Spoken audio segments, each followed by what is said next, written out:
జై శ్రీరామ్. అందరికీ నమస్తే. మళ్ళీ ఒక కథ చెప్పుకుందామా? ఒక పెద్ద వ్యాపారస్తుడు ఉంటాడు. తన దగ్గర బాగా డబ్బు ఉంటుంది. తను బాగా విలాసవంతమైనటువంటి జీవనం గడుపుతూ ఉంటాడు. ఆ విలాసవంతమైన జీవితంలో భాగంగానే ఒకరోజు సముద్రం మీదకి బోటు వేసుకొని వెళ్తాడనమాట. ఆ బోటు వేసుకొని వెళ్ళేటప్పుడు సముద్రంలో మునగకుండా తనకి లైఫ్ జాకెట్ కూడా ధరించి ఉంటాడు. సముద్రంలోకి బాగా దూరం వెళ్ళంగానే సముద్రం అలల తాకిడికి ఆ ఆటుపోటులకి బోటు తిరగబడిపోగానే అతను సముద్రంలో పడిపోతాడు. సముద్రంలో పడిపోయిన తర్వాత ఆ ఆటుపోటులకి అతను ఎంతో దూరం ఎక్కడికో చేరిపోతాడు.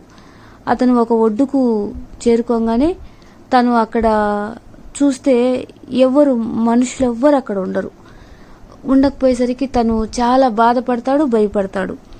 కానీ ఏమనుకుంటాడంటే, నేను ఎవరికి ఏ ద్రోహం చేయలేదు కదా, ఏంటి భగవంతుడు నన్ను తీసుకొచ్చి ఇక్కడేశాడు, నన్ను కాపాడేవారే లేరా అని చెప్పి చాలా భగవంతుడికి ప్రార్థన చేస్తాడు.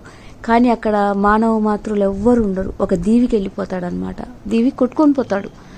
అప్పుడు ఏమవుతుందంటే, అక్కడికి కొన్ని బోట్లు అట్లా కొట్టుకొని వచ్చి చెక్కలు ముక్కలు అట్లా ఉంటాయి. వాటన్నిటితో చిన్నగా ఒక పాకలాగా వేసుకొని అందులో జీవనం, అక్కడ ఏదో ఆకులు ఏదో దొరికినవి తింటూ తను జీవనం సాగిస్తూ ఉంటాడు.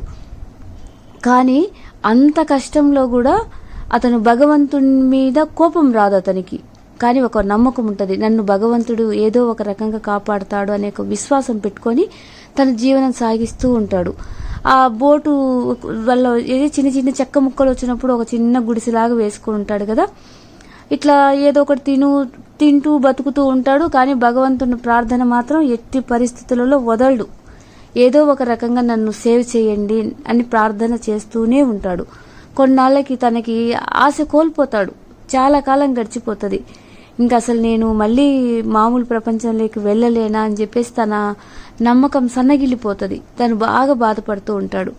అప్పుడు ఏం జరుగుతుంది అంటే, పెద్దగా ఉరుములు మెరుపులతో కూడినటువంటి వర్షం వస్తుంది. ఆ పిడుగు అనేది తన గుడిసె మీద పడుద్ది.